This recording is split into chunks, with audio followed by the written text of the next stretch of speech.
desde ahí también yo quisiera primero deciros, o sea, hacer así muy cortito, solo como una palabra, ¿no? Yo os voy a decir 2 palabras y que cada una diga qué es lo primero que le surge cuando escucha esto, ¿no? Entonces, las palabras que yo digo son mujer migrante. ¿Y qué es la primera imagen o pensamiento que os ha venido a la cabeza? La que quiera puede decir, ¿eh? A mí me viene esfuerzo y pobreza. Uh-huh. A mí Muchos me hándicaps, viene, ¿no? ¿Perdón? perdón, a mí Muchos me viene hándicaps. una mujer sola, una mujer desprotegida, una mujer desamparada. Ok, gracias. Lía, ¿eras tú? Ana Lía, ¿no? Ana Lilia. Lilia, ok, gracias. A mí me vienen las palabras pobreza y discriminación. Discriminada, más que discriminación. Uh-huh. Deire, Valeria, ¿qué os ha venido a vosotras? A mí me viene lucha y prejuicio. Uh-huh. Yo comentaba que para mí son como muchos hándicaps en la vida.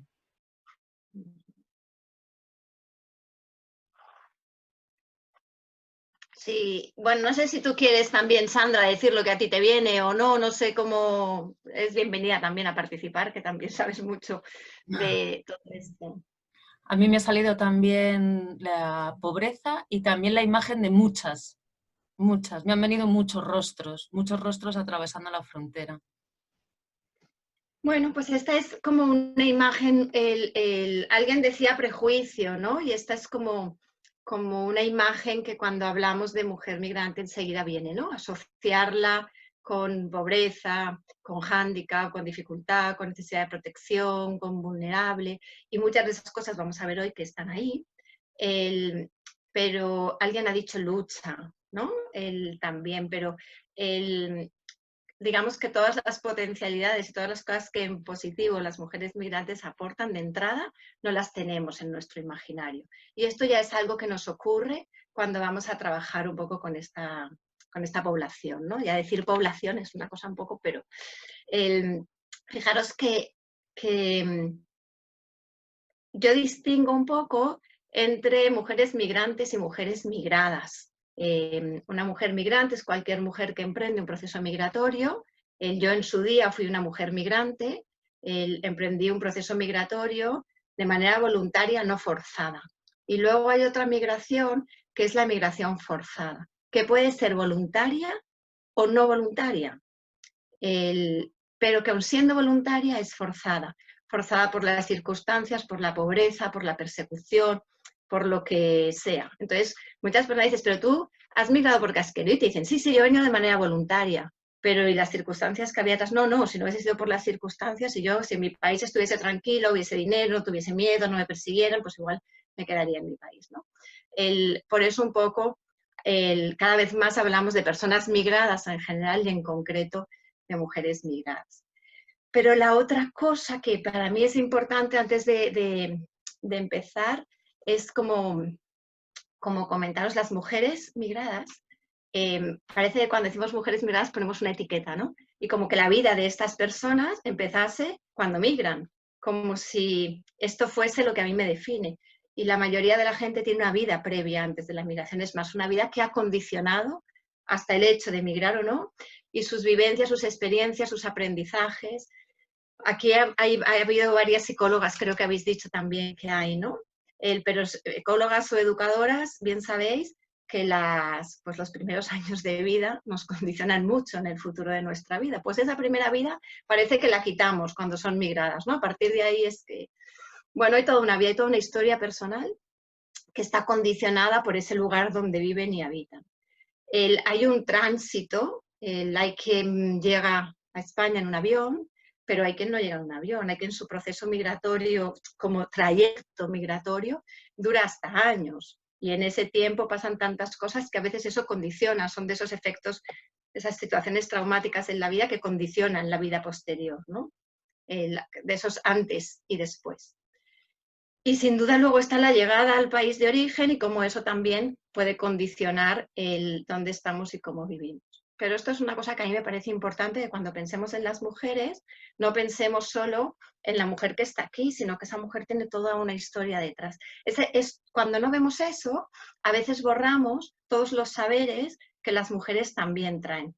Entonces vemos a la mujer, a la vulnerable, a la desprotegida, a la que se está esforzando mucho, que es verdad, pero detrás de eso a veces hay mujeres que han trabajado en un montón de cosas en su país, que tienen estudios, que saben del campo y de la agricultura, o sea, tienen un montón de saberes que no vemos porque solamente vemos que están aquí en situación de desprotección. Que lo están, eso no es una mentira, ¿no?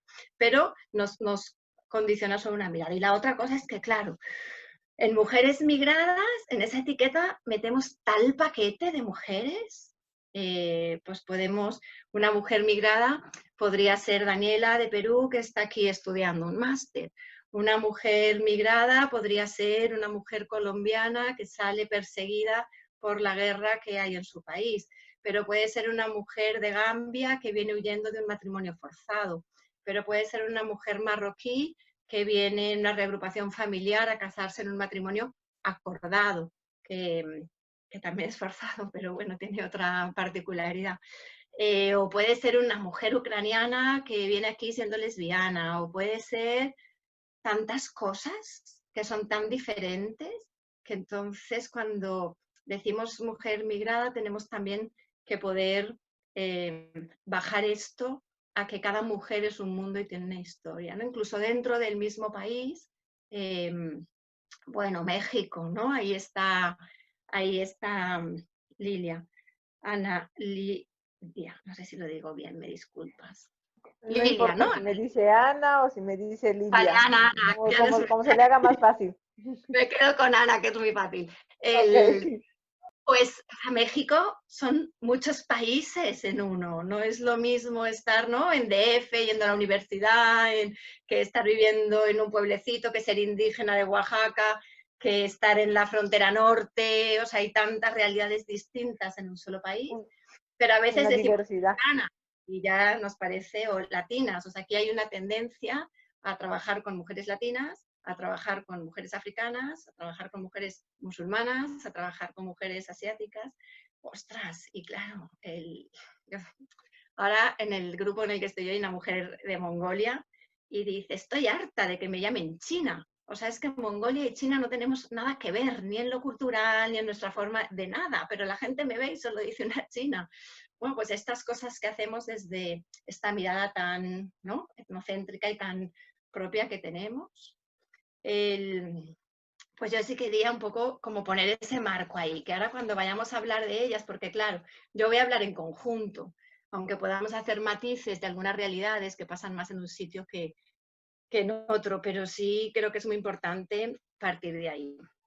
Y luego también alguien decía, o sea, por ejemplo, en Valencia, yo no sabría decir otro sitio, en Valencia la mayoría de la migración que llega, en porcentaje, en número, es una migración no forzada, elegida, de alemanes, de ingleses y sobre todo alemanes, ingleses, si alguno me dejó de estos, que vienen aquí a disfrutar de las costas, que compran Rusia también, a comprar casas en la costa. Sabéis que las leyes que hay aquí, si tú compras una propiedad, tienes derecho a los papeles con mucha más rapidez, o a la residencia, que si no la tienes, ¿no? O sea, el dinero marca mucho cómo miramos a la migración.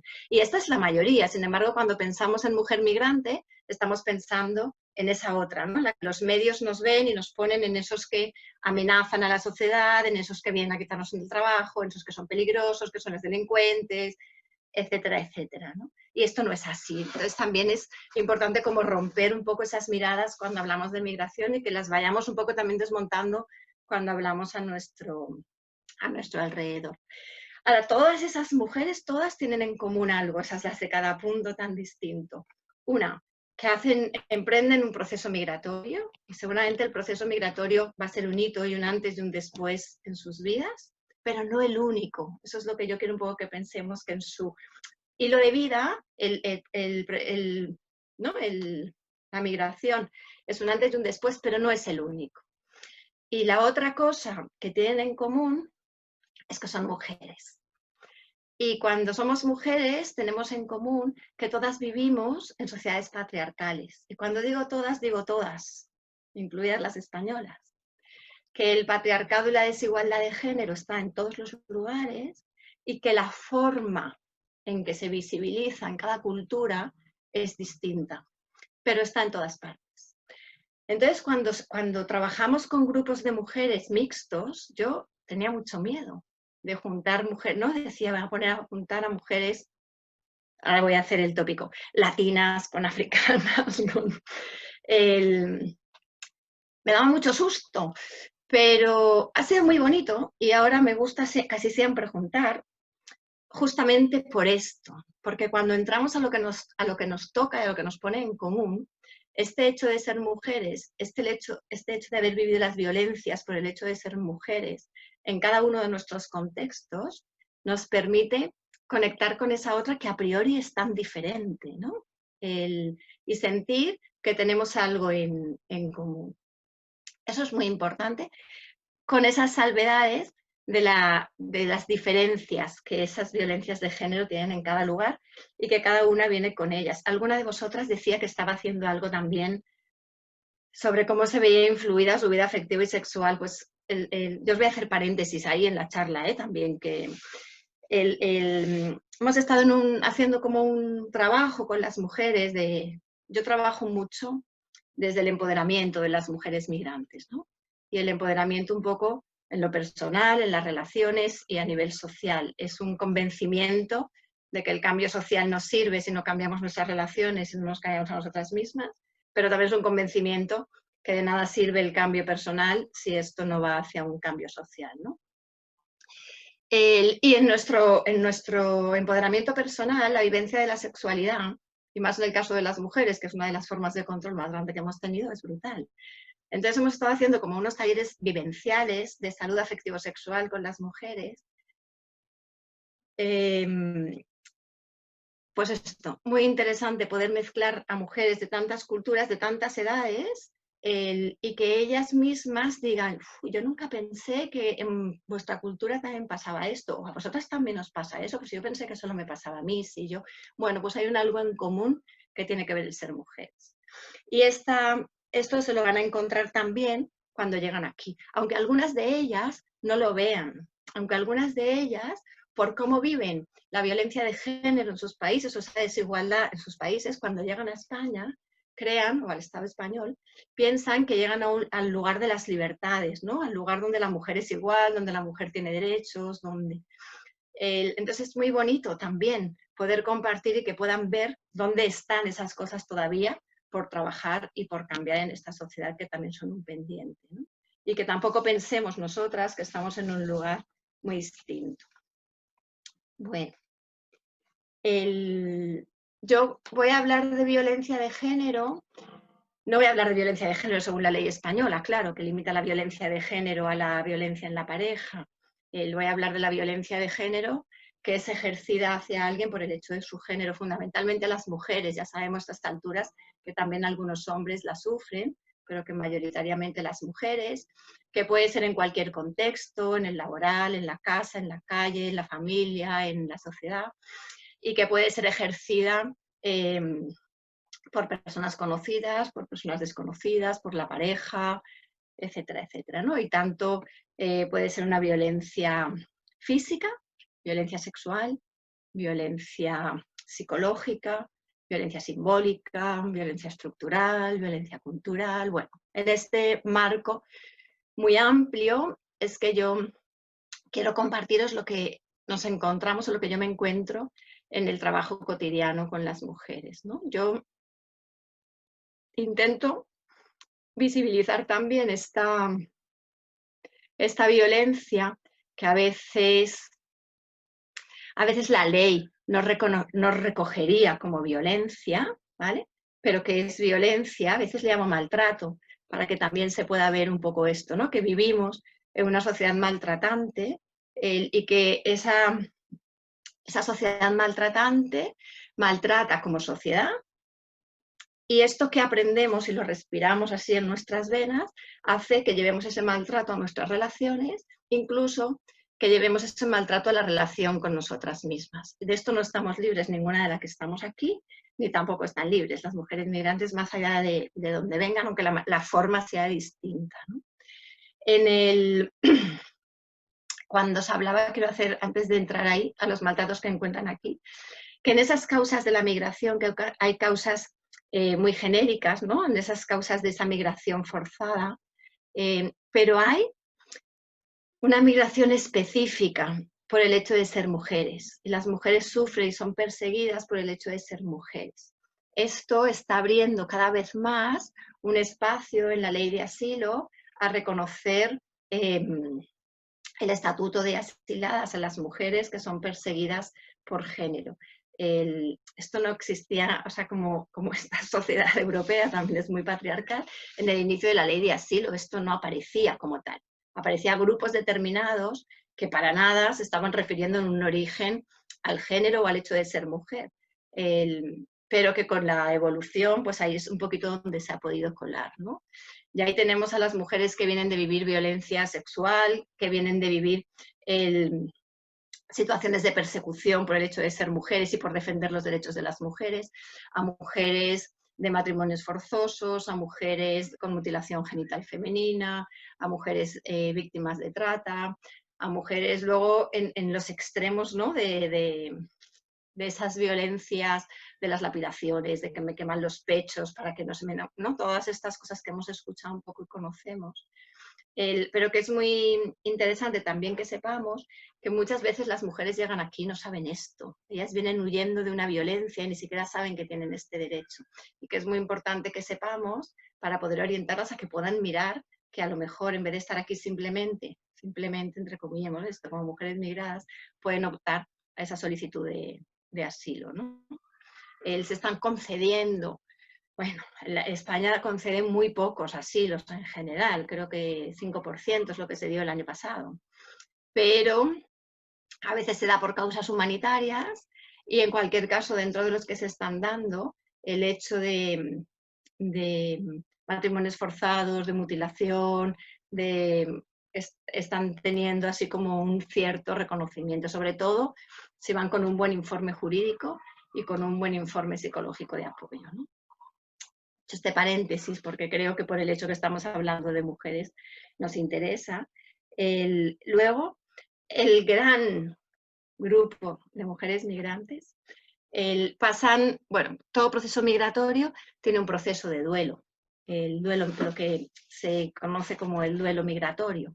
El duelo migratorio tiene algunas especificidades, bueno, porque es un duelo múltiple, porque muchas veces tiene causas, hay situaciones traumáticas que se han vivido antes, porque es crónico, porque implica que son, ¿no? Esos duelos varios. No quiero entrar mucho en el tema del duelo, pero quiero que sepamos que vivir un duelo migratorio es una cosa normal. Lo que es anormal es tener un cambio tan grande como vivir de un lugar a otro y no tenerlo. De hecho, quienes migramos de manera voluntaria también tenemos un duelo migratorio, porque también dejamos atrás cosas y nos tenemos que adaptar a nuevas cosas. O sea, eso forma parte del proceso de vida. Lo que ocurre es que cuando las condiciones que te encuentras a tu llegada son también situaciones que son estresantes y que son situaciones que vulneran tus derechos y que son situaciones que no te permiten adaptarte a esa nueva realidad, entonces ese duelo pues va más o se hace más complicado o se cronifica o puede tener otro tipo de secuelas, ¿no? Y sobre todo el duelo más importante que viven las personas migrantes, no solo las mujeres, esto es más genérico, es el duelo de las expectativas del proyecto migratorio. O sea, las personas, las mujeres, salen con un proyecto migratorio que cuando llegan aquí se rompe. La realidad con la que se encuentran no es aquella de la que partían y ese es el momento de quiebre, hasta poder reorganizar ese proyecto migratorio.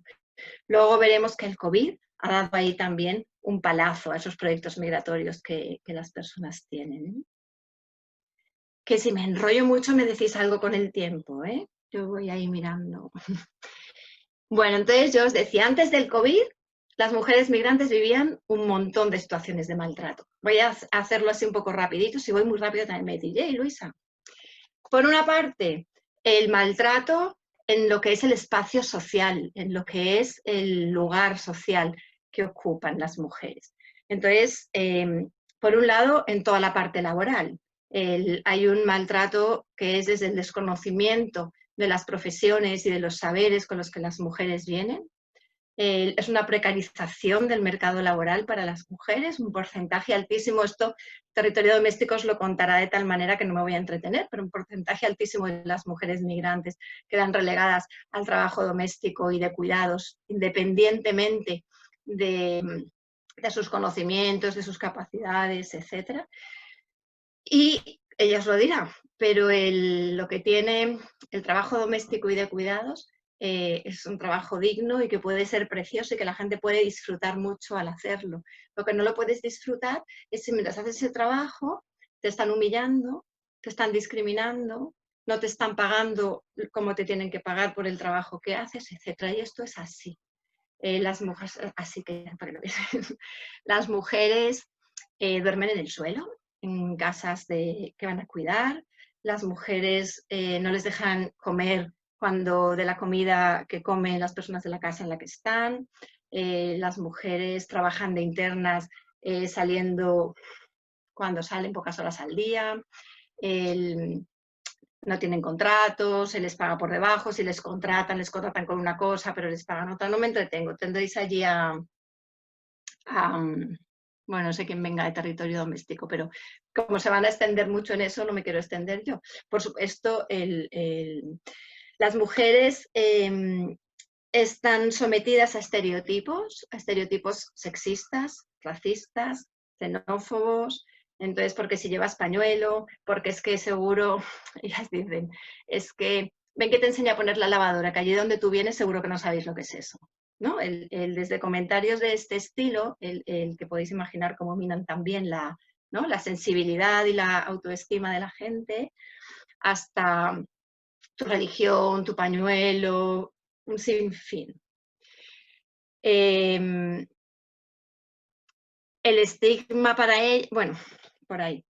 Cuando están en situación irregular, sabéis que, bueno, el mayor maltrato social que tenemos aquí es una ley de extranjería, que como se dice en las calles y en las manis, es una porquería, o sea, es una ley de extranjería que es absolutamente violadora de los derechos humanos y que obliga a las personas a estar 3 años en situación irregular para poder tener derechos. Esto es que donde lo digas, no tiene, pues así es. Las personas que solicitan asilo no van por esta ley de extranjería, pero en el momento en que les deniegan el asilo, pasan directamente a la ley de extranjería. O sea, te deniegan el asilo con una orden de expulsión, porque como ya no te vamos a proteger, a la calle. Pero si te quedas cuando llegues 3 años, te podremos regularizar, siempre y cuando trabajes y cotices, ¿no? Bueno, esto implica que las mujeres viven con miedo a ser detenidas, con miedo. Esto implica que las mujeres tengan miedo a la hora de poner denuncias por su estado de violencia, por alguna vivencia de violencia de género. Esto implica también que hay un desconocimiento más grande de las leyes, de cómo funciona el sistema, y que si tú estás irregular y cuando te acercas al sistema te señalan por esto, pues a que sea más difícil que accedas a esa información.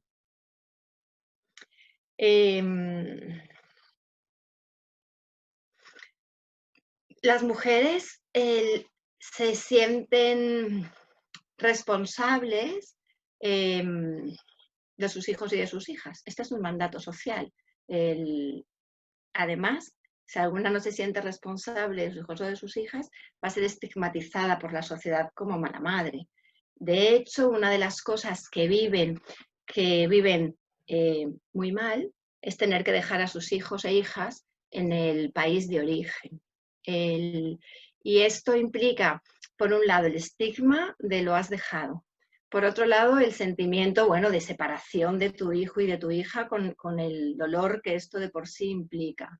Y por otro lado, el propio sentimiento de culpa de abandono porque estoy siendo una mala madre como esta sociedad me dice que es, aunque ellas lo hacen por sus hijos. Y se pasan años o mucho tiempo trabajando en condiciones, bueno, infrahumanas muchas veces, para poder traer a sus hijos. Luego tienen que superar todos los trámites burocráticos para poder traerlos y luego se encuentran con un choque que es pues que no nos conocemos, que hace 7 años que no nos hemos visto, que no sé quién es mi hijo y que mi hijo no sabe quién soy, que mi hijo vive un sentimiento de abandono terrible y yo como madre siento que me he dejado la vida por ti y que no me lo agradeces y que me desconoces. Y son unas de las, bueno, emocionalmente, de lo más complejo. Y yo os lo pongo esto como violencia de género porque creo que lo es, porque creo que la sociedad nos obliga a asumir ese papel a las mujeres. Esto no se les obliga a los hombres, esto no se les exige, esto no se les estigmatiza, etcétera, etcétera, ¿no?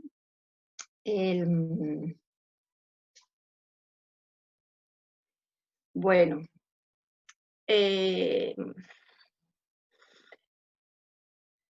con el tema de violencia de género, yo no sé cómo funciona en Madrid. Aquí la mayoría de mujeres migrantes, y luego o al menos del marco en el que yo trabajo, no os hablo de estadísticas oficiales, denuncian poco. Denuncian poco, una, porque si no tengo papeles tengo miedo, y aunque alguien me diga, no, pero si luego la denuncia lo puedes demostrar y sale a tu favor, entonces esos papeles que te dan temporalmente te los mantienen, pero si no sale a tu favor, luego te los quitarán otra vez, que esto también es como una presión. Pero en los centros, por eso digo, no sé cómo funcionarán los espacios de igualdad allí. Aquí, en los centros Mujer 24 horas, bueno, pues a veces las mandan a su país. Les dicen, pues si aquí te estás pasando tan mal, pues vete a tu país que allí no te pegará. Esto parece que es otra discriminación, otra violencia, es una violencia estructural y del sistema que se repite en más de una ocasión. O esta cosa de como el maltrato que te está haciendo es psicológico y esto no lo puedes demostrar, pues te tienes que aguantar. Esto es muy terrible, que alguien que va en esa situación de vulnerabilidad, y sabemos que, bueno, pues que las heridas físicas es terrible. Las heridas físicas traen consigo heridas emocionales, pero que lo físico se cura y lo emocional no. Pues en el maltrato psicológico está esto, ¿no? Entonces esa es una violencia estructural que las mujeres sufren. Y os la pongo ahí porque ahora veremos cómo con el COVID algunas de estas cosas se pisan un poquito, ¿no?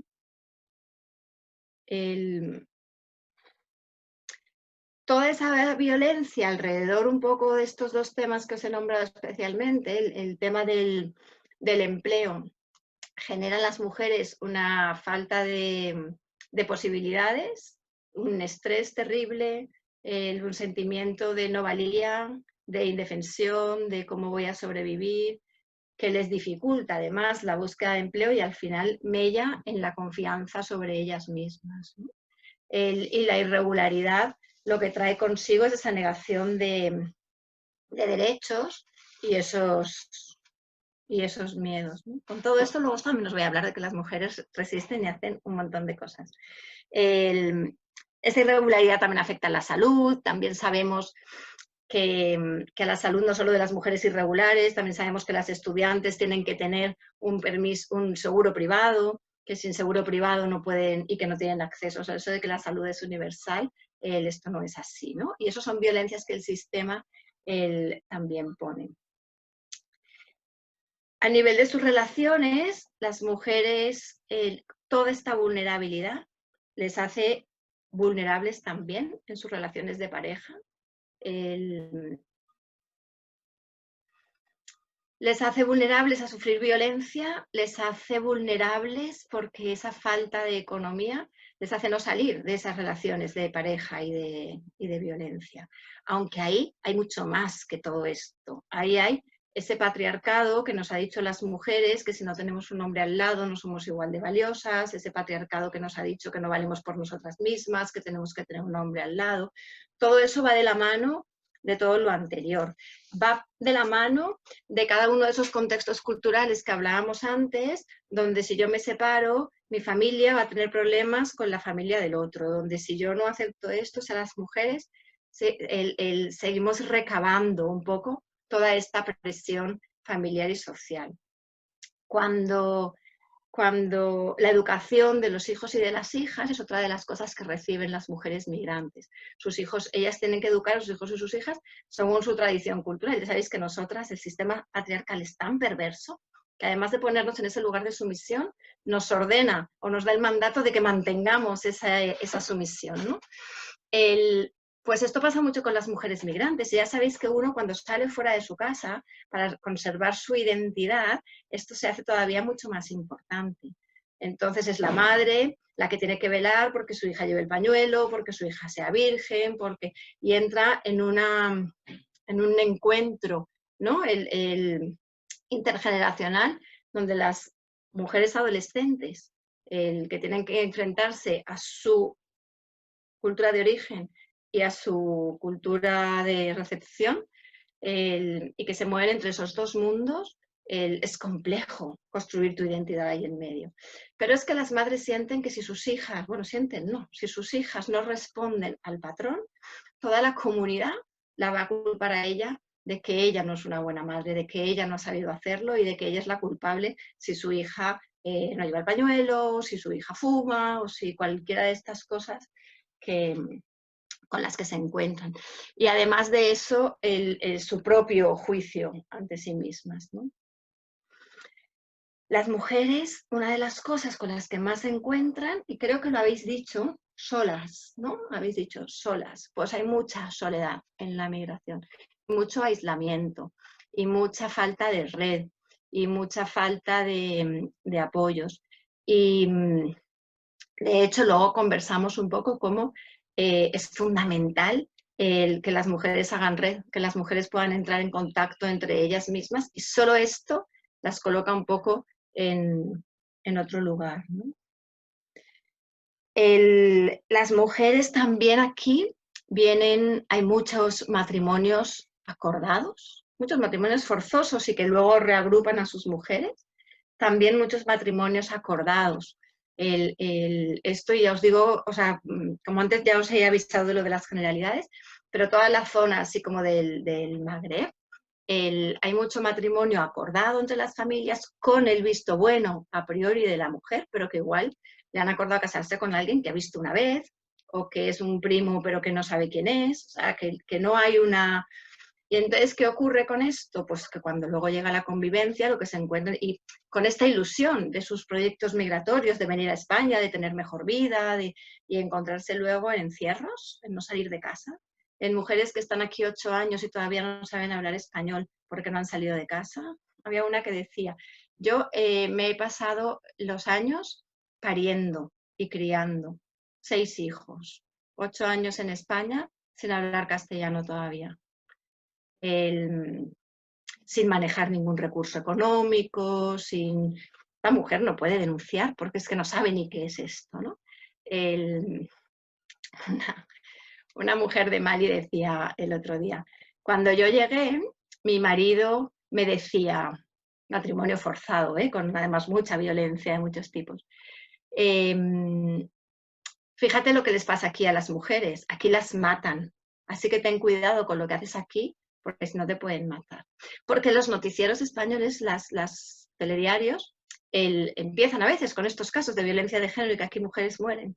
Y pues cuando llega alguien indefenso, que desconoce el idioma, que no conoce el país, y esta es como la lectura, un poco la devolución, como para atemorizar. Las formas son como muy varias, ¿no?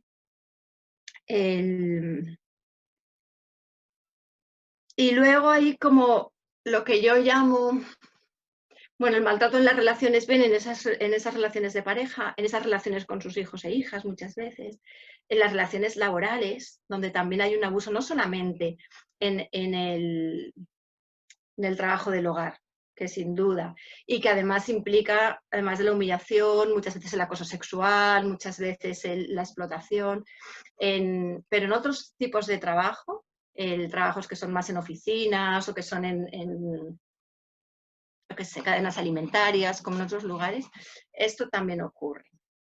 Existen violencias invisibles y no dichas y no nombradas, como que la cadena más grande de alimentación en Valencia, que es Mercadona, no contrata a personas migrantes cara al público. Y fijaros, si queréis, pero no hay ninguna persona migrante cara al público. Otras pues aún tienen, alguna persona latina, alguna persona... ahí no. Y digo que esto lleva también a un maltrato personal, porque todas estas violencias y maltratos que las mujeres respiran, que las mujeres respiramos, nos llevan a automaltratarnos en el maltrato más invisible de todos, que es a creernos que no somos lo suficientemente válidas, a creer que tenemos que trabajar en esas condiciones de esclavitud, a autojuzgarnos permanentemente, a tener culpa, y todo esto nos dificulta el poder salir adelante, ¿no? Nos sentimos culpables si la pareja no funciona, nos sentimos culpables si los hijos no salen adelante, nos sentimos culpables si no enviamos dinero a nuestras familias, porque no solo somos responsables de las familias de aquí, sino de las familias que están en el origen, la presión para mandar las remesas, cuidamos de todo el mundo, menos de nosotras mismas, que esto es lo que para esto nos ha enseñado muy bien un poquito el sistema a cómo hacerlo, ¿no?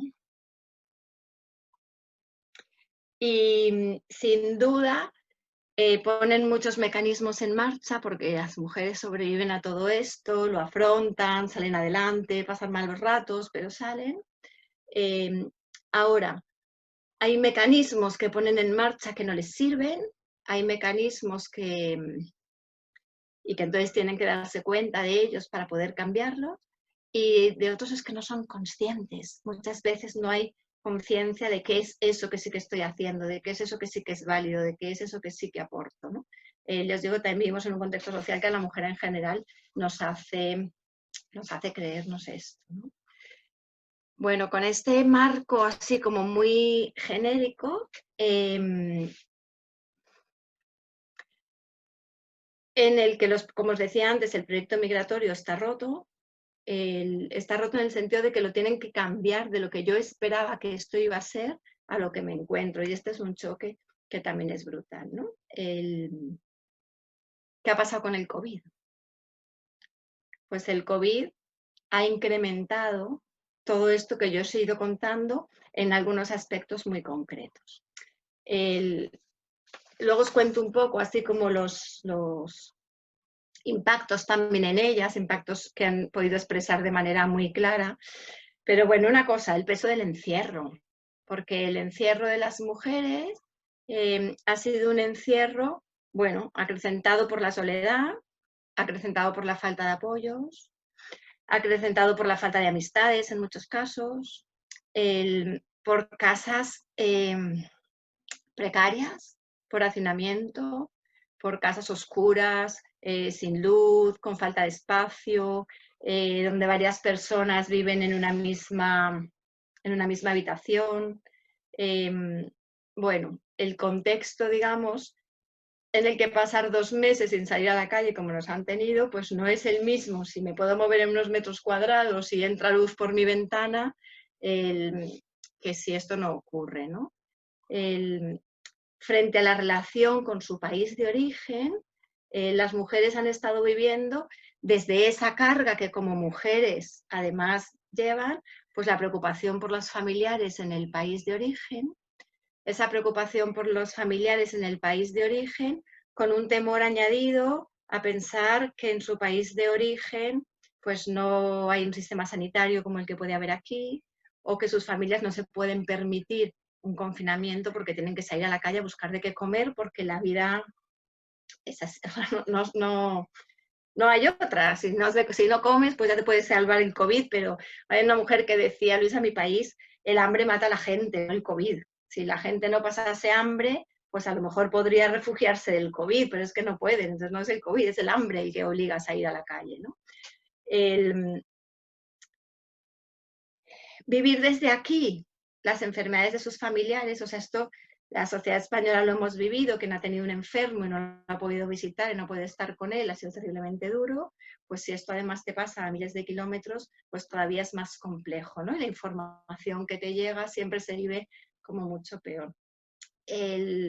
Pero bueno, con las mujeres que yo acompaño ha habido un par de mujeres que se ha muerto su madre en estas fechas, no por COVID, pero igualmente en este momento de encierro, de imposibilidad de poder ir a visitar, de no tener, ¿no?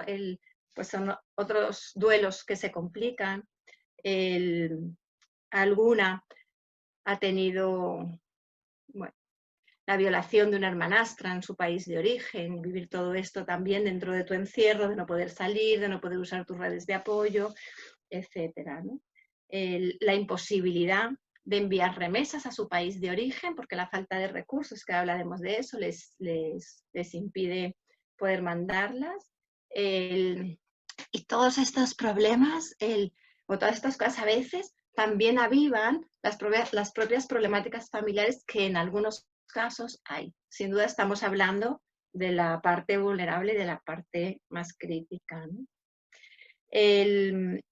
Se han multiplicado los miedos de las mujeres a nivel de salud, y si toda la sociedad hemos vivido, ¿no? Lo hablábamos con Sandra al inicio, o sea, 1, 2, 3, pim, y en un día toda una sociedad encerrada en casa, ¿no? O sea, el poder que el miedo tiene. Pues cuando esto te pilla, a toda la distancia que te pilla, cuando esto te pilla pensando, ostras, es que yo soy migrante y no soy de aquí, si yo me enfermo me van a tratar igual que los de aquí, y tener esta duda y vivir con esta duda, esto es terrible, pero no viven con esta duda porque las mujeres migrantes ¿no? tengan la realidad distorsionada, viven con esto porque se están enfrentando en su continuo y en su diario a una discriminación por ser de fuera, de estar señalados permanentemente con venir a robar los recursos, con venir a robar la sanidad, etc.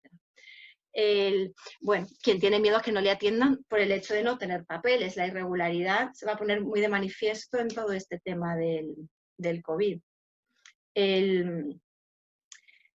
A que las traten, y alguna ha vivido esto, ¿no? A que las traten como infectadas por el hecho de ser migrantes. Vosotros sois los que traéis, ¿no? O como que hay más suciedad, o como que... Y incluso alguna mujer contaba su experiencia que bueno, fue ingresada por otra cuestión, pero le hicieron las pruebas del COVID 3 veces. Pero ella no entró nunca por urgencias por algo del COVID. Pero era como tienes que tenerlo, ¿no?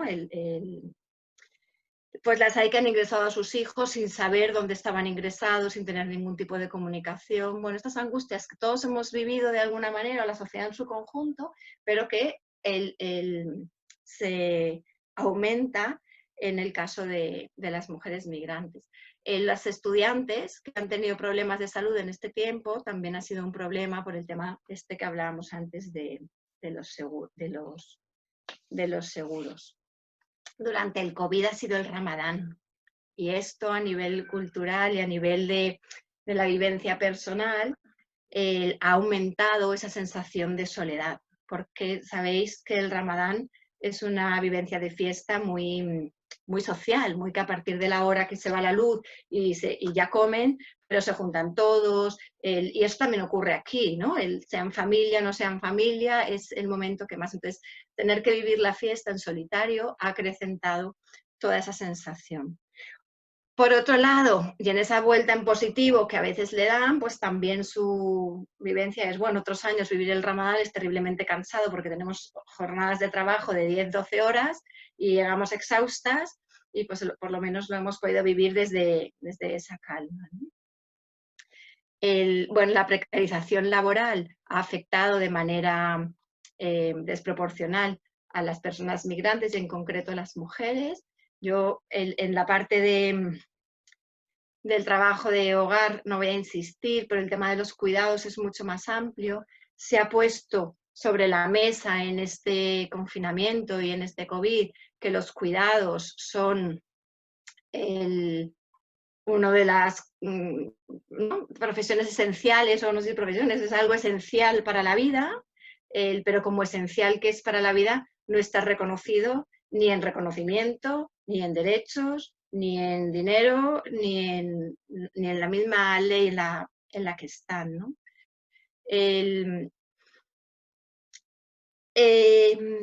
Pero no solo en los cuidados. La otra cosa que se ha visto que es esencial es la alimentación, y todas las mujeres que trabajan en en el campo también sabemos en qué condiciones lo hacen, ¿no? Y otro porcentaje muy alto de mujeres migrantes trabajan en hostelería y en restauración. Y este es el otro sector que ha desaparecido un poco del mapa. Y donde también están muchas mujeres trabajan de camareras o ayudantes de cocina sin contrato. Muchas trabajan con un contrato de 12 horas semanales, aunque trabajen 40. Entonces, a la hora de tener acceso a prestaciones o a derechos, no pueden, y no pueden demostrarlo. Entonces, económicamente, la crisis ha sido terriblemente dura para las familias migrantes y para las mujeres en concreto. Si a esto le añadimos las mujeres que son madres de familia, o sea, que son monomarentales, la cosa es terrible, y el nivel de angustia de qué voy a hacer con mis hijos, más. El desconocimiento, que esta ha sido otra de las cosas, ¿no? La dificultad del acceso a la protección social. Una por el desconocimiento de cómo pedir estas ayudas, de cómo acceder. Pensemos también en personas que no hablan el idioma español. Y luego con quien sí habla el idioma español, pero no conoce el sistema de la burocracia. Y burocracia ha habido, bueno, terrible. Y eso que han intentado simplificarlo.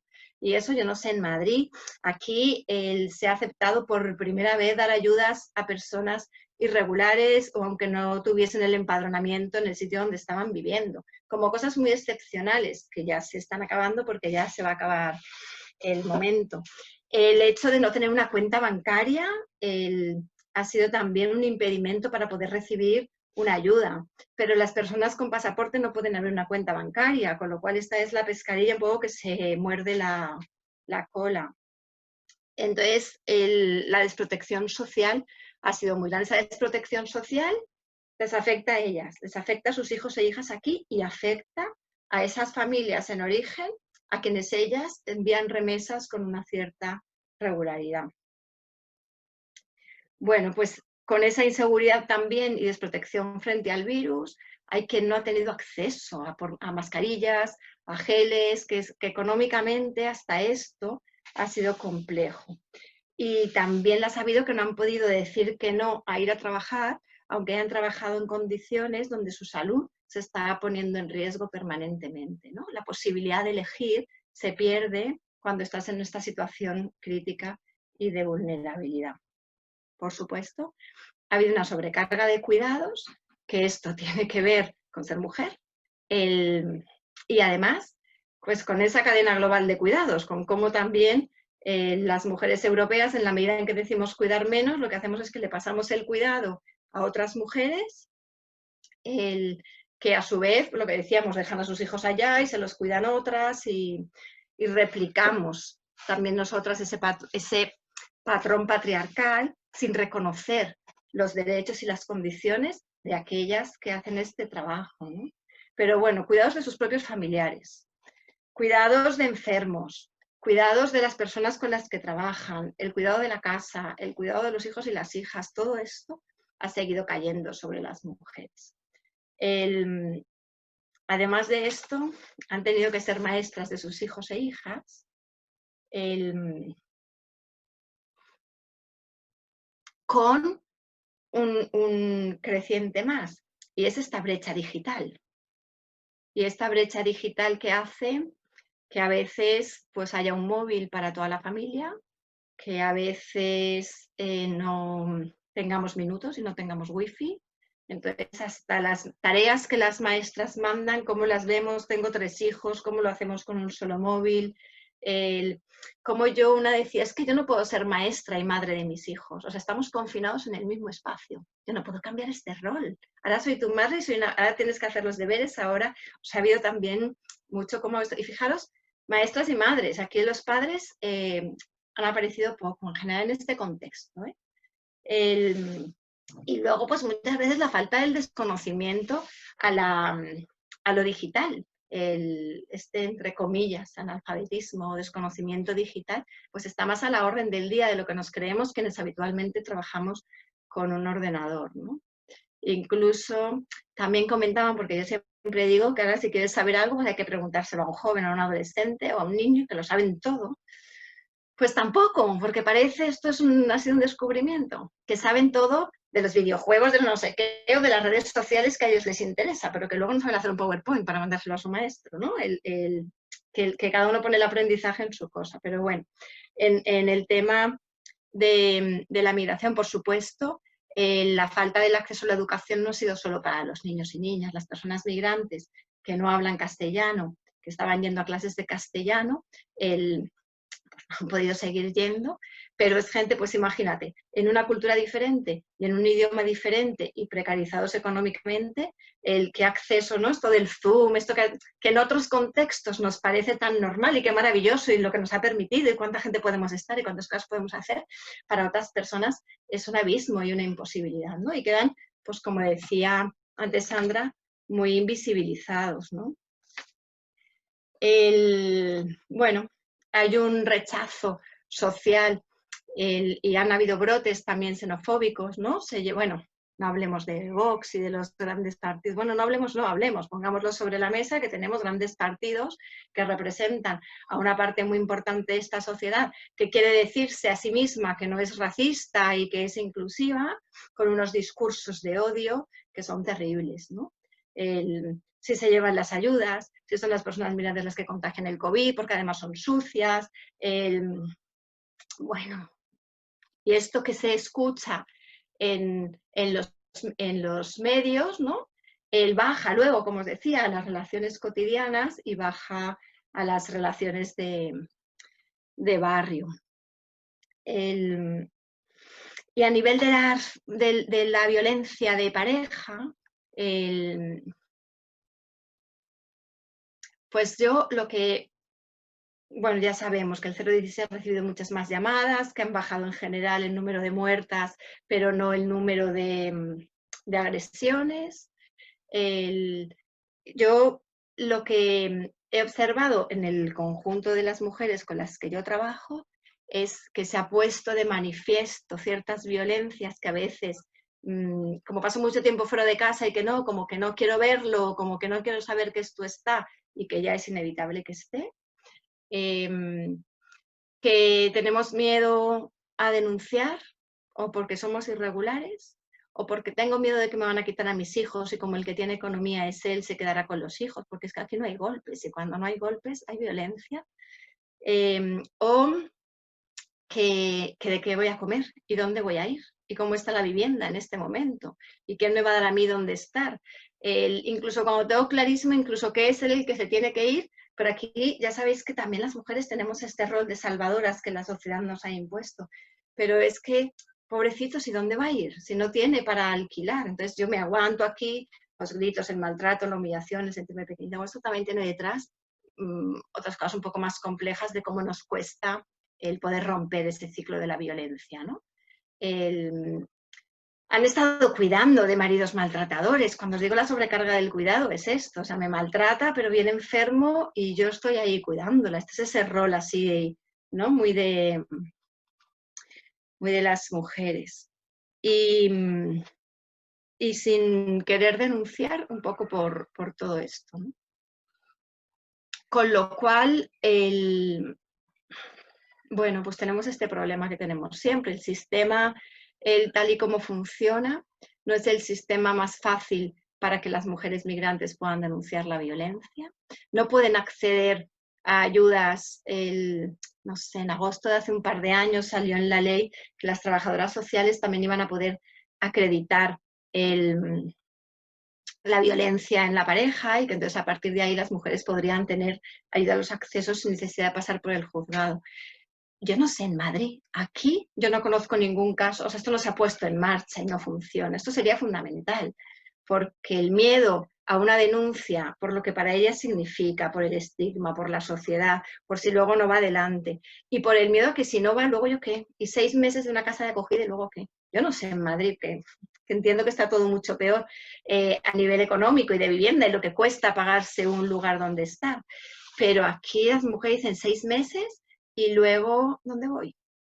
Si en 6 meses que yo he conseguido trabajo y he conseguido la autonomía suficiente para estar, no es el caso. Se sienten muy indefensas en ese sentido, pero con todo el señalamiento y muchas veces con el agresor por ahí. Entonces, salvo casos muy graves de violencia física, denuncian muy poco. Denuncian algunas, pero muy poco, ¿eh? Y todo esto un poco es lo que hay detrás. Hemos de pensar que no tienen red social, que no tienen hermanas, que no tienen madres, que no tienen ninguna casa en la que acogerse, que no tienen con quién dejar a sus hijos mientras resuelven o no resuelven, que, bueno, todo esto.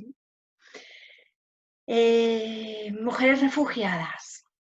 Las mujeres refugiadas o con el refugio que ha pasado, pues que se han paralizado todos los procesos de refugio, pero se han paralizado los procesos de papeles y entonces ahora todo está parado y ahora en breve, ¿no?, se va a volver a poner en marcha, pero es como que las vidas también se han parado.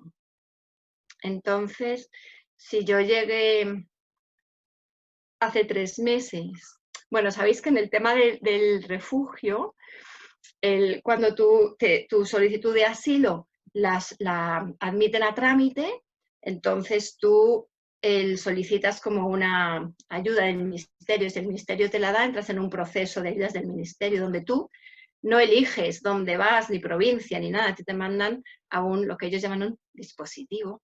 Es que hasta el lenguaje a mí me parece agresivo. Y ese dispositivo puede ser un piso a las buenas o puede ser un centro donde vives con un montón de gente más, de un montón de culturas más, de un montón de idiomas más, con un montón de realidades y de dolores más. Entonces, cuando tú llevas 2 meses en uno de estos dispositivos y a las buenas has llegado de estos, ¿no?, que llego y de una me entran ahí, ahí tienen como unos primeros 6 meses antes de pasar a la siguiente fase. En esos 6 primeros meses es el tiempo de acomodación, de conocer la ciudad, de saber cómo se mueven las cosas, de, si no hablas el idioma, de empezar a ir a clases de castellano y hacer el idioma. Es como el mínimo proceso de inclusión en esa primera fase.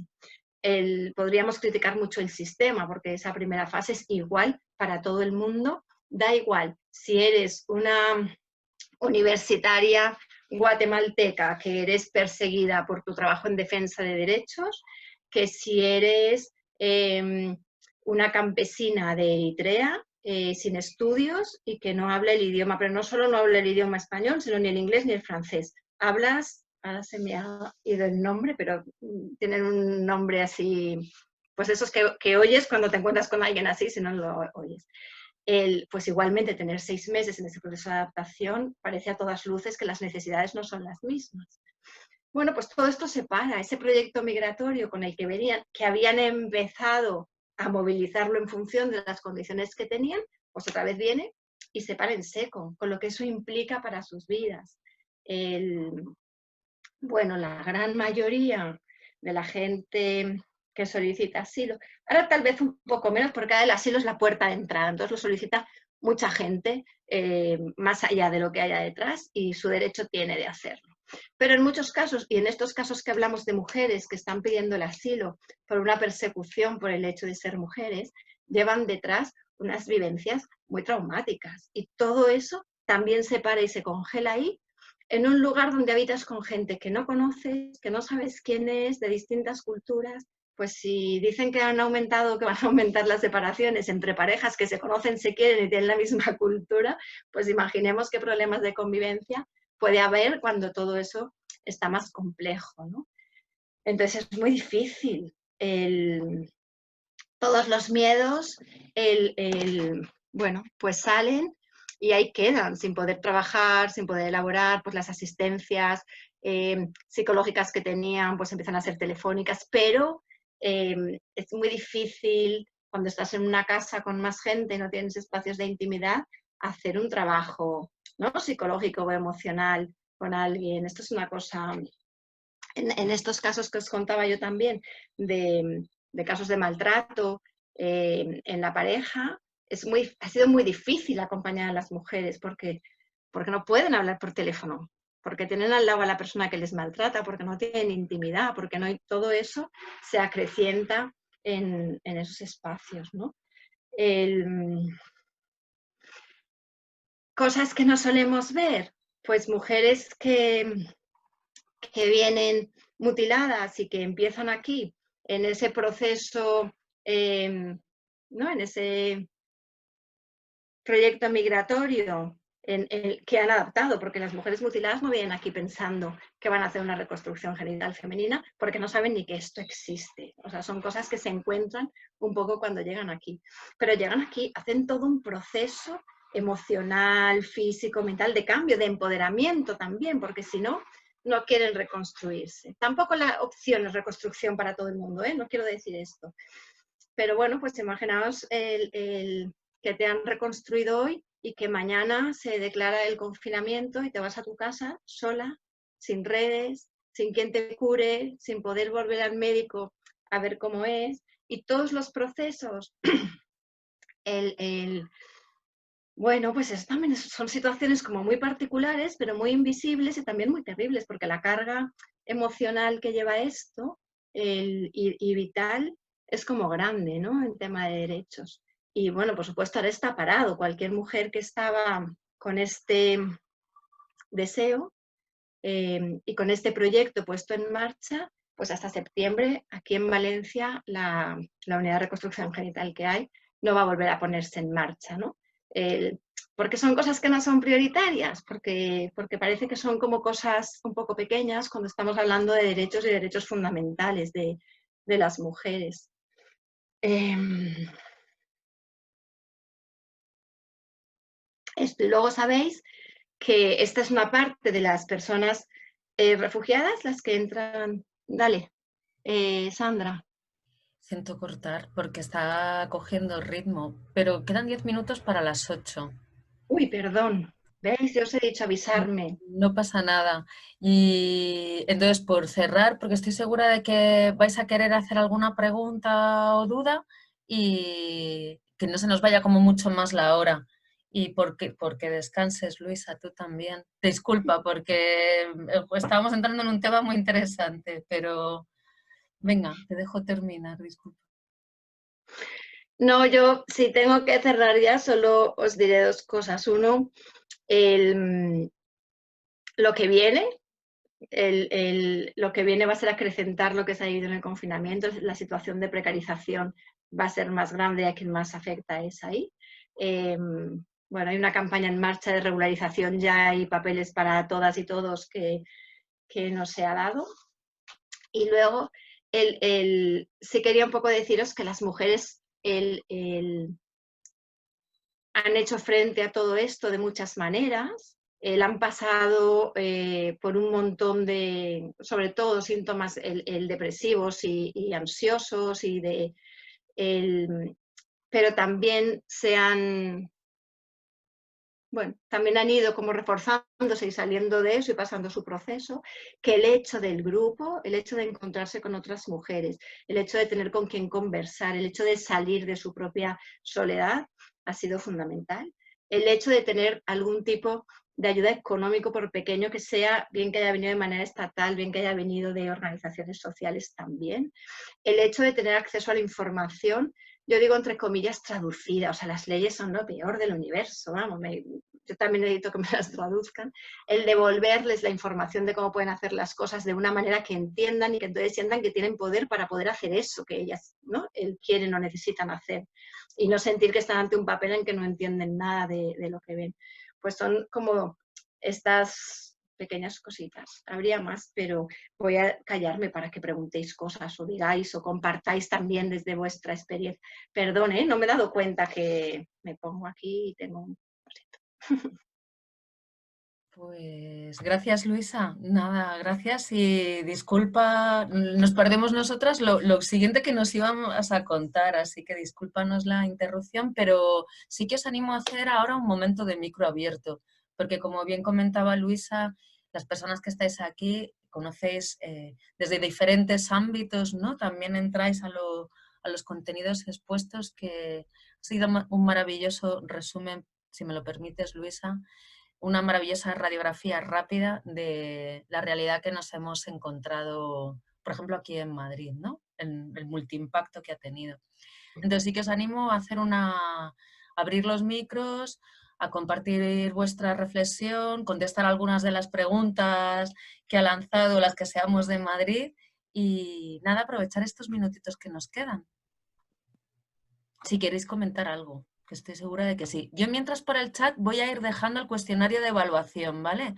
Para que lo vayáis, lo enviaré por correo, pero ahí lo voy dejando también, que es muy rápido. Venga, pues voy a darle, chicas, vamos a... Bueno, pues creo que yo voy a empezar, porque Dale. no nos hemos animado mucho. Sí, yo hice algunas anotaciones y hablando de las mujeres migrantes, creo que son, bueno, todas las mujeres estamos expuestas en algún momento de nuestras vidas a lo mejor a vivir violencia, ¿no? O sea, simplemente es cómo reaccione cada persona. Siempre he dicho de manera personal que el miedo es uno de los factores más importantes que nos estancan en ese ciclo de violencia, ¿no? Podemos estar. Pero creo que el Estado tiene una gran intervención y una importante responsabilidad en estos temas, y es que si en el caso de las mujeres migrantes, si el Estado cumpliera con su obligación de proporcionar dos elementos importantes a estas mujeres, que es seguridad y economía, yo creo que las mujeres no tendrían esa necesidad de emigrar. Las mujeres migrantes son las que sufren una doble discriminación. En primera, por el simple hecho de ser mujer, y en segunda, por el simple hecho de emigrar. Entonces, obviamente que la violencia que viven estas mujeres siempre va a tener una repercusión económica, familiar, patrimonial, como lo quieran ver. Y lo que decía la psicóloga Luisa, tiene consecuencias traumáticas. Entonces, hasta dónde el Estado va a ayudar a estas mujeres migrantes que tienen estas consecuencias traumáticas a repararle esas consecuencias? Yo he visto, por ejemplo, en el Estado mexicano, que nuestras leyes se enfocan mucho a prevenir, prevención y atención. Sí, pero cuando ya está el daño, ¿cómo el Estado entonces va a repararle esos derechos fundamentales a esas mujeres? Porque una cosa es que viva violencia y que pueda salir del ciclo de violencia, y la otra es las repercusiones que tiene esa mujer a lo largo de su vida a causa de la violencia. Entonces creo que ese es un factor importante que también se debe tomar en cuenta. Y creo que es todo. De acuerdo completamente contigo. Y no se contempla, ¿eh? También te lo digo. Y no se contempla, y es una situación muy grave, ¿no? Yo he estado investigando en ese tema, me he estado metiendo, y cuando busco estadísticas de mujeres que viven violencia, las encuentro. De los servicios que proporciona el Estado, los encuentro. Pero el momento en que busco a cuántas mujeres se les ha reparado el daño, o cuántas mujeres han tenido acceso a la justicia, pues ya no las encuentro. Me ha costado un poquito más de trabajo. Entonces, yo creo que también hay que preocuparnos por esa situación, los daños que ha dejado la violencia a estas mujeres.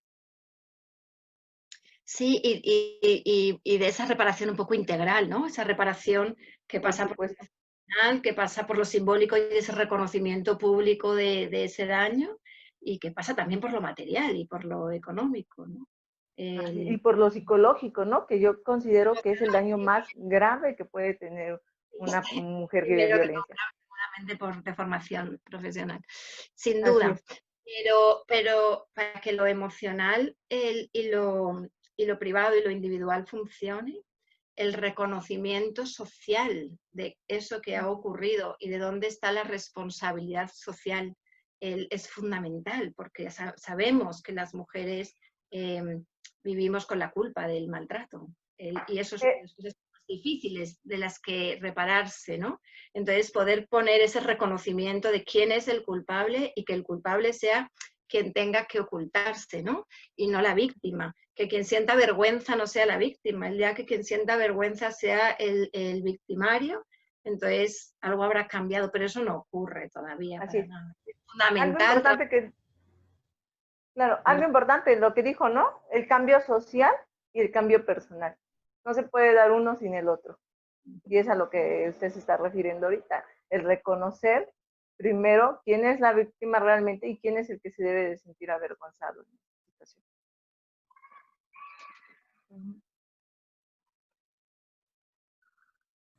Más cuestiones. Pues creo que voy yo entonces. No, antes que nada, Lisa, muchísimas gracias. por nada, por la explicación que nos has dado. Y a mí me ha entrado una curiosidad en relación a la diferencia que dijiste al inicio sobre mujeres migrantes y mujeres migradas. ¿Me escuchan bien? Porque me sale que mi conexión está inestable. Te escuchamos. ¿Sí? Perfecto. Entonces, nada, estoy interesada en saber más sobre este término de mujeres migradas. Entonces, no sé si me puedes dar alguna información sobre autoras o alguien que esté hablando de este tema para poder buscarlo.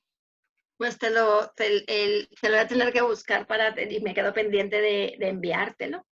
Porque no sé, estoy segura de que a nivel teórico también hay quien lo está utilizando, porque además a nivel también social y de trabajo lo estamos reivindicando un montón desde ese reconocimiento, ¿no? De que no es lo mismo la obligación a migrar que la elección a migrar.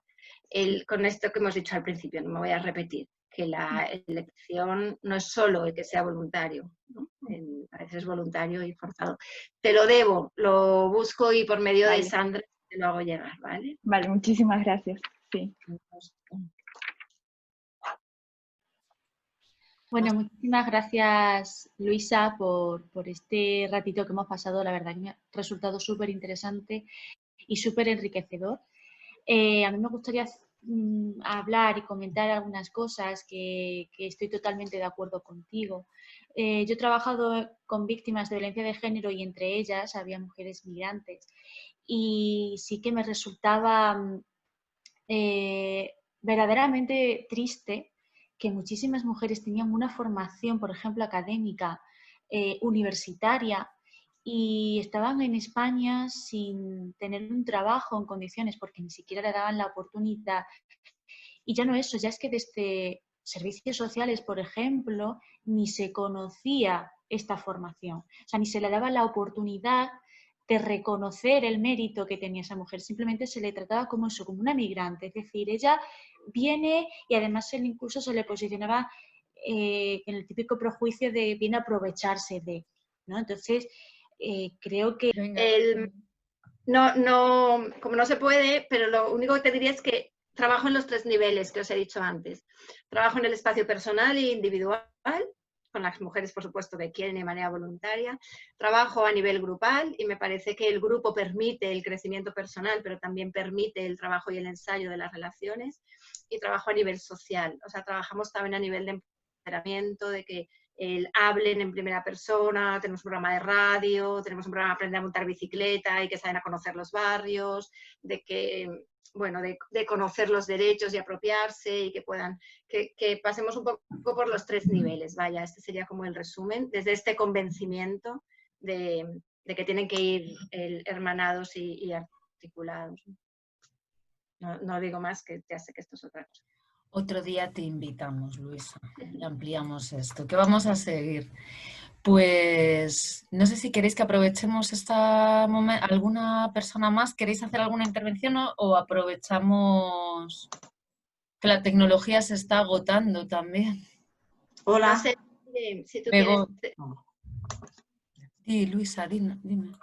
No, que como Leire estaba ahí, como no la vemos, no contamos tanto con ella, ya sabéis lo que no se ve, pero que no sé si quiere ella hacer alguna pregunta o comentario o aportar desde ella, si está ahí, como no la vemos. Nada, que me ha parecido muy amena la charla, me ha gustado mucho, me ha recordado mucho a lo que acabo de ver en el curso que hemos hecho ahora de intervención con mujeres. Y yo siempre me quedo un poco con la rabia o como con una lucha interna de que me molesta un poco de que seamos tan pocas, ¿no?, las que nos involucramos un poco en este tema. Me parece que está muy bien que trabajemos de cara a la inmigración, a todas las mujeres del mundo, pero, jolín, nosotras también desde España mismo muchas veces no somos conscientes de todo el patriarcado y todo lo que nos está aplastando, ¿no?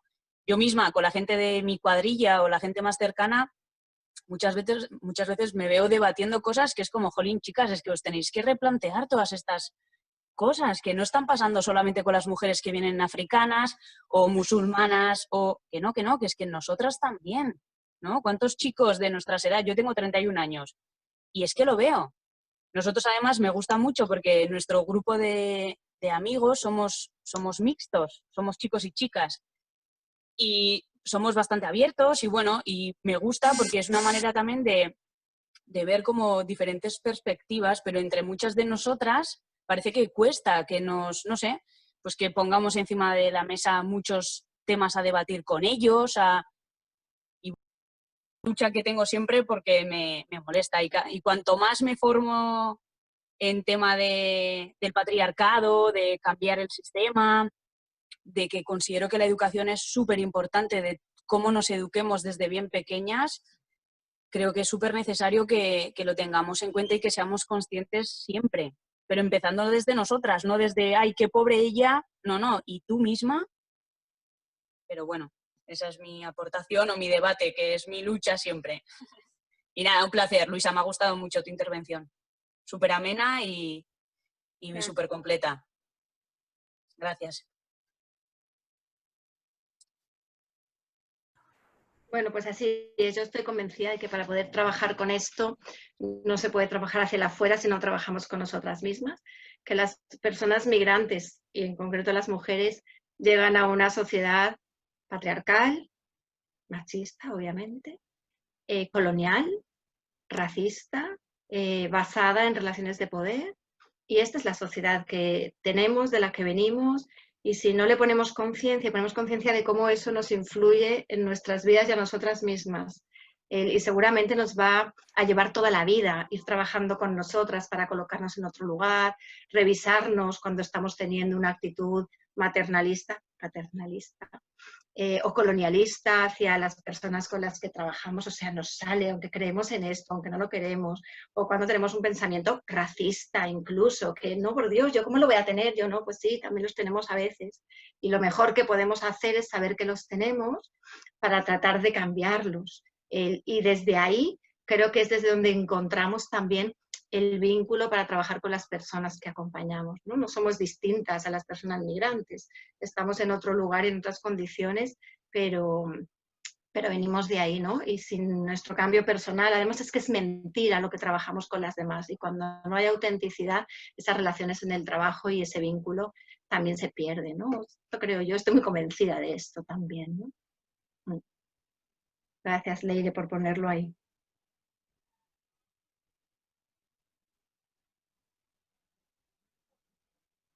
Yo no te oigo, Sandra, porque tienes el micro apagado, Sandra. No, perdón, es que he tenido otro problema. Aprovecho para comentaros que la semana que viene sacaremos la programación de julio, y con motivo de los últimos acontecimientos en Estados Unidos hemos decidido hacer no menú temático, pero sí dedicar unos cuantos talleres a hacer julio antirracista. De hecho, uno de los talleres que vamos a hacer está destinado a las personas blancas para reflexionar y deconstruir nuestros privilegios blancos, que están aquí grabados en el sistema límbico, que es, vamos, funciona perfectamente. Abierto también, gratuito, lo haremos por Zoom. Bueno, pues un poco en línea con lo que estaba contando Leire. Habrá alguna actividad más, una en concreto que, bueno, has hecho referencia al sistema educativo y a las desigualdades, ¿no? Para ver cómo, en concreto aquí en Madrid, en la zona donde está ubicado el espacio, hay mucha población gitana y también hay población, bueno, gente de diferentes nacionalidades. Reflexionar cómo un sistema educativo es payo, ¿no? Y esto influye también a la hora de facilitar que las más peques hagan un itinerario educativo con las mismas oportunidades o con las mismas facilidades que el resto. Bueno, por destacar haremos también alguna presentación de materiales didácticos, por destacaros así como dos actividades un poco en línea de lo que está saliendo ahora y ha salido en la charla de Luisa. Aparte de una sesión sobre mujeres sin hogar, que es otra gran olvidada, así incluso en el ámbito de la intervención social. Trabajamos poco el sinhogarismo y trabajamos poco con mujeres sin hogar. Así que ahí os las dejo como guindillitas, ¿vale? Os llegará la información por correo electrónico. Chicas, vamos a cerrar porque son las 8:15 y en la militancia también está el cuidarse. Ambas cosas Claro. están muy relacionadas, los autocuidados. Una cosita quiero apuntaros, yo me quedo, o sea, ¿qué ha faltado sobre todo para mí en la charla? Bueno, devolveros la fuerza de las mujeres, lo que ya hacen y sus resistencias que hemos nombrado así. Sandra me decía, Luisa, y poner un vídeo, un documental, un tal, al final es que una horita y pico se nos va enseguida. Pero para ver esto, yo a la que le apetezca, hay un documental, está abierto en YouTube, se llama Pedales de Libertad, y es una experiencia de, bueno, había mujeres que no sabían montar en bicicleta. Yo supe esto porque como no tenían dinero para ir a entrevistas de trabajo, les decía, ¿irías en bicicleta? Y me decían, uy, yo no sé montar, uy, qué miedo, uy, qué... Y a raíz de ahí empezamos esto. Al final son mujeres hablando y contando un poco, bueno, pues su fuerza y su fortaleza y cómo se levantan una y otra vez y cómo tenemos tanto que aprender de estos procesos, ¿no? Antes decía Valeria, yo si estuviese en su situación, no sé si podría.